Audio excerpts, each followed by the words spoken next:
18 नवंबर 2025 की शाम लगभग 5 बजे के आसपास का वक्त हो रहा था। जूतों का कारोबार करने वाला एक व्यापारी अपनी पत्नी से कहता है कि मुझे बहुत जरूरी काम है। मैं कारोबार के इस सिलसिले में घर से बाहर जा रहा हूँ। तुम दोनों बच्चों का ख्याल रखना और आराम से खाना पीना खाकर दरवाजे को ठीक से बंद कर लेना। कुछ इस तरीके का संदेश एक पति अपनी पत्नी को देता है और उसके बाद वो घर से निकल जाता है। लेकिन एक्चुअली में वो घर से जाता नहीं है, बल्कि अपने ही मकान के एक दूसरे कमरे में जाके वो छिप जाता है और बैठ जाता है। वो इंतजार कर रहा था कि कब रात होगी। वो देखना चाहता था कि आखिरकार कोई उसके पीठ पीछे उसके घर में आता तो नहीं है। ऐसा तो नहीं है कि उसकी पत्नी किसी और से मिलती है रात के अंधेरे में।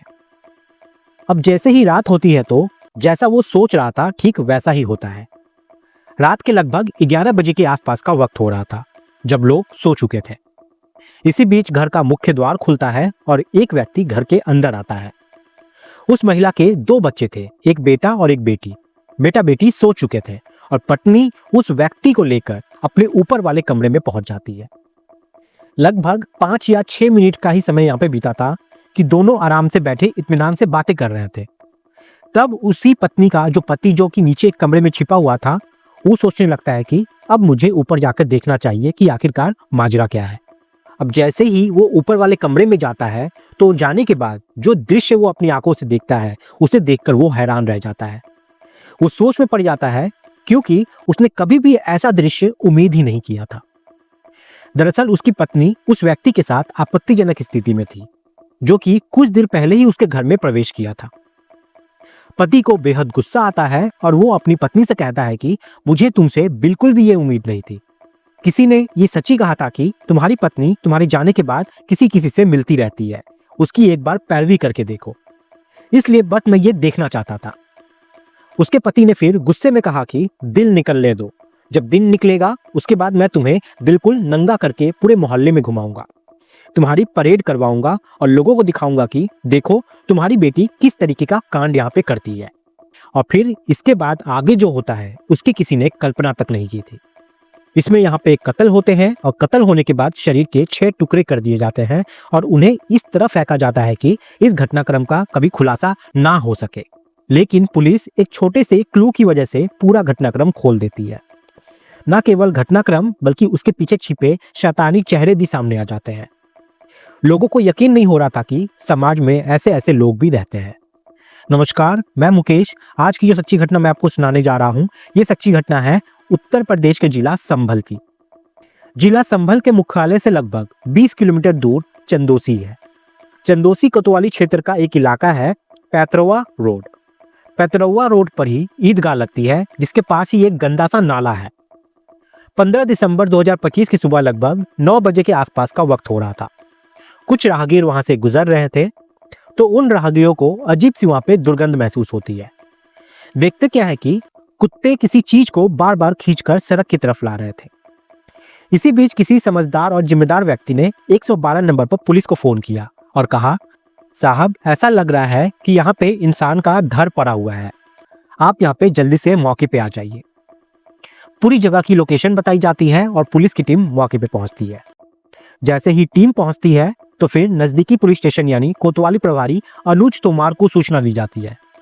ये भी अपनी टीम के साथ मौके पे पहुंच जाते हैं और सर्कल ऑफिसर मनोज कुमार सिंह को भी वहां बुलाया जाता है। फॉरेंसिक टीम हो, डॉग स्क्वाड हो या सर्वेलेंस टीम हो, सभी मौके पे पहुंच जाती है ये देखने के लिए कि आखिरकार मामला क्या है। वहां जब देखा जाता है तो एक इंसान का धर मिलता है, लेकिन उसका सर गायब था, दोनों हाथ गायब थे और दोनों पैर गायब थे। अब सवाल यहाँ पे ये था कि बाकी का हिस्सा कहाँ है। अब डॉग स्क्वाड की मदद से पूरे इलाके के चप्पे चप्पे को खंगाला जाता है। कड़ी मुशक्कत के बाद पुलिस को एक बैग मिलती है। जैसे ही बैग खोला जाता है तो उसके अंदर एक टी शर्ट, एक अंडरवियर और एक पॉलीथीन मिलती है। अंदाजा लगाया जाता है कि जिस बड़े बैग में ये धर रखा गया था, शायद कुत्तों ने उसे पूरी तरीके से अलग कर दिया था। पुलिस इस मामले की जांच पड़ताल अब शुरू करती है और धर को पोस्टमार्टम के लिए भेज दिया जाता है और बाकी हिस्सों की तलाश जो है वो शुरू कर दी जाती है। आसपास के थानों और जिलों में सूचना सर्कुलेट की जाती है कि एक धर मिला है, लेकिन बाकी हिस्सा नहीं मिला है। अगर कोई गुमशुदगी दर्ज हो तो पुलिस से संपर्क किया जाए।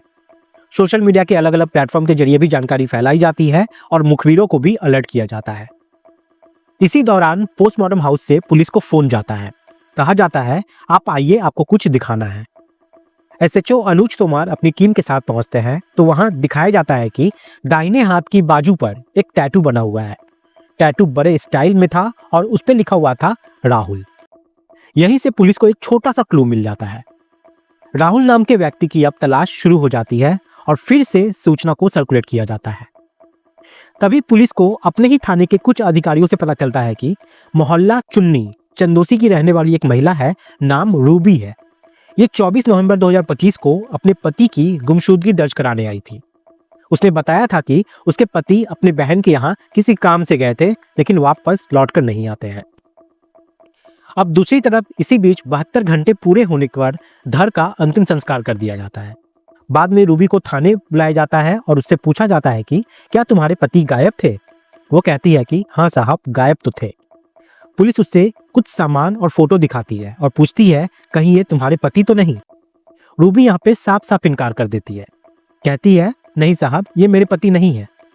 पुलिस कहती है कि आपके पति का नाम भी राहुल है और इसकी बाजू पर भी राहुल लिखा हुआ है, गौर से देखिए। लेकिन रूबी फिर भी यहाँ पे इनकार कर देती है। तभी एसएचओ अनुज तोमर उससे कहते हैं अपना मोबाइल दिखाओ। अब उनका मोबाइल लेकर गैलरी स्क्रॉल करते करते अचानक एसएचओ की नज़र एक फोटो पर रुक जाती है। वे खुद हैरान रह जाते हैं उस फोटो को देखने के बाद। फिर रूबी से कहते हैं कि तुम झूठ बोल रही हो, ये देखो तुम्हारे पति के साथ तुम्हारी सेल्फी है और जो टी शर्ट मौके पे मिली है वही टी शर्ट इस फोटो में भी उसने पहनी हुई है। अब ये बात सुन रूबी के चेहरे का रंग उड़ जाता है। सर्दी के मौसम में भी उसे पसीने आने लगते हैं। पुलिस समझ जाती है कि कुछ न कुछ तो यहाँ पे गड़बड़ जरूर है। उसे थाने में बैठाकर पूछताछ की जाती है, लेकिन वो सवालों का सही जवाब नहीं दे पाती। अब उसका मोबाइल नंबर सर्वेलेंस पे लगाया जाता है। उसकी और उसकी पति राहुल की सीडियां निकलवाई जाती है और यहीं से अलग खेल यहाँ पे शुरू होता है। पता चलता है कि रूबी कई लोगों से घंटों घंटों तक बातें करती थी। पति को शायद इस बात का कहीं अंदाजा तक नहीं था। सीडीआर से पता चलता है कि वो 4 लड़कों के साथ उस वक्त संपर्क में थी और 4 में से एक लड़का ऐसा होता है जिसका लगभग 1 महीने में 1111 बार उसको कॉल किया गया था। उसका नाम होता है गौरव। जब उससे भी पूछताछ की जाती है तो वो भी 3-4 बातें करने लगता है और बातें घुमाने की कोशिश करने लगता है। फिर उनकी भी नंबरों की लोकेशन निकलवाई जाती है और सीडियां निकलवाई जाती है। तो पता चलता है कि जो गौरव है, उस गौरव और रूबी का लोकेशन ज्यादातर एक ही जगह पर पाया जा रहा था और रूबी के यहाँ पे जो बाकी 3 बॉयफ्रेंड थे उनका फिलहाल इनसे कोई लेना देना नहीं था। अब पुलिस ने गौरव को फिर से हिरासत में लिया और उससे पूछताछ करना शुरू किया। अब वो भी यहाँ पे अनाप शनाप जवाब देना शुरू कर देता है। यानी कि पुलिस को अब पूरा यकीन हो चला था कि यहाँ पर कुछ ना कुछ तो बात जरूर है। अब पुलिस अपने तरीके से बातचीत करती है, तब जाकर कहानी सामने खुलकर आती है। रूबी, जिसका जिला संभल है, मोहल्ले चुन्नी की रहने वाली होती है। उसके पति का नाम राहुल होता है, जो कि जिला संभल, थाना रजपुरा का रहने वाला होता है। करीब 15 साल पहले इन दोनों की शादी हुई थी। इनका 12 साल का एक लड़का होता है और एक 10 साल की बेटी होती है। जिंदगी ठीक ठाक चल रही थी, लेकिन पैसे कमाने के लिए राहुल अपना गांव छोड़ने के बाद सीधा संभल के चंदोसी पहुंच जाता है। वहां जाकर जूतों का कारोबार करना शुरू कर देता है। इसी बीच में ये पता चलता है राहुल को कि जो इसकी पत्नी है उसके बहुत सारे लड़कों से बातचीत होती रहती है। पति जब घर पे नहीं होता है तो उसकी पत्नी को अलग अलग लोगों के साथ रहना, वक्त बिताना बहुत ज्यादा पसंद होता है। पति काम पर होते हैं और बच्चे बाहर होते थे और घर के अंदर कई मर्द अंदर आया जाया करते थे। जानकारी में यह भी पता चलता है कि न जाने उसके कितने सारे बॉयफ्रेंड रहे होंगे, लेकिन फिलहाल जब ये घटना होती है तब 4 संपर्क में थे और 4 में से एक गौरव नाम का जो था वो बहुत ही ज्यादा भरोसेमंद होता है। अब 18 नवंबर 2025 की ये बात है, जब उसका पति कहता है कि मुझे किसी काम से बाहर जाना है, लेकिन यहाँ पति जाकर दूसरे कमरे में छिप जाता है। इसी बीच में जब रात होती है तो वो अपने प्रेमी गौरव से कहती है, गौरव आज मैं बिल्कुल अकेली हूँ, तुम घर पे आ जाओ। अब गौरव क्या करता है कि वो चुपके से घर में आ जाता है। रात के जैसे ही 11 बज जाते हैं या उससे थोड़ा सा ज्यादा वक्त हो रहा था, तो इसी बीच में मौका पाते ही उसका पति जो कमरे में छिपा हुआ होता है तुरंत ही ऊपर वाले कमरे में पहुंच जाता है। वहां जाकर देखता है कि गौरव और उसकी पत्नी रूबी आपत्तिजनक स्थिति में है। पति को यह देखकर बहुत ज्यादा गुस्सा आता है और गुस्से में आने के बाद वो चीखने चिल्लाने लगता है और चिल्लाते हुए कहता है कि दिन निकलने दो, उसके बाद मैं बताऊंगा कि तुम्हारे ही इलाके में तुम्हें लोगों के सामने बिल्कुल नंगी होके सड़क पे तुम्हारा परेड निकलवाऊंगा। और इस तरीके की बातें वो बोलने लगता है गुस्से में।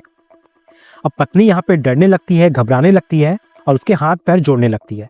वो कहने लगती है कि मुझसे गलती हो गई, मुझे माफ कर दो। और वो लड़का गौरव भी यहाँ पे माफी मांगने लगता है, लेकिन पति कहता है कि नहीं, अब तुम्हें माफी नहीं मिलेगी। इसी बीच में पत्नी को मौका मिलता है और वो एक हथौड़ा उठा लेती है। जो गौरव होता है उसके हाथ में एक लोहे की रॉड होती है। वो पूरी ताकत के साथ उसके सर पे बारी बारी से मारता है और कुछ ही पल में राहुल जमीन पे गिर जाता है। और देखते ही देखते तड़प तड़प कर यहाँ पे राहुल की मौत हो जाती है। अब ये सब देख राहुल और रूबी ये सोचने लगते हैं कि आखिरकार अब करे तो क्या करे, इनकी लाश को कहाँ ठिकाना लगाया जाए। तभी दिमाग में एक ख्याल आता है कि अभी इंतजार करते हैं और अगला दिन निकलने देते हैं।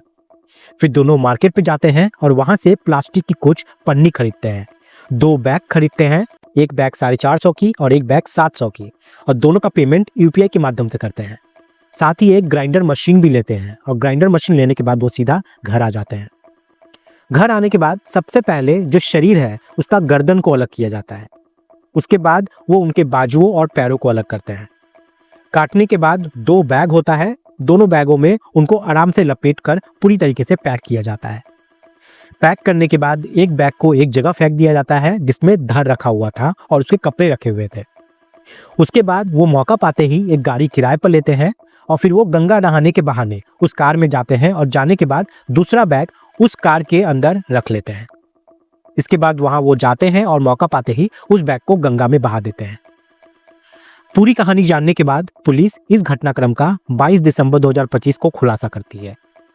फिलहाल वो दोनों जेल में हैं, लेकिन उनकी जो बेटी है और जो बेटा है उनकी परवरिश कैसी होगी, ये भी एक बहुत बड़ा सवाल है। क्या मायके वाले पालेंगे या फिर राहुल के परिवार वाले इसको पालेंगे, ये तो वक्त ही बताएगा। लेकिन जैसे ही घटनाक्रम का खुलासा होता है तो लोगों को यकीन नहीं हो रहा था कि वो औरत कितनी जालिम थी कि जो अपने पति को मारती तो है ही, लेकिन मौत के बाद जो उसने किया वो बहुत ज्यादा भयानक होता है। दोस्तों, इस पूरी घटनाक्रम को सुनाने का उद्देश्य किसी को परेशान करना नहीं है, किसी का दिल दुखाना नहीं है, बल्कि आपको जागरूक करना है, आपको सचेत करना है। आप सब लोग अपना ख्याल रखें, सुरक्षित रहें। जय हिंद, जय भारत।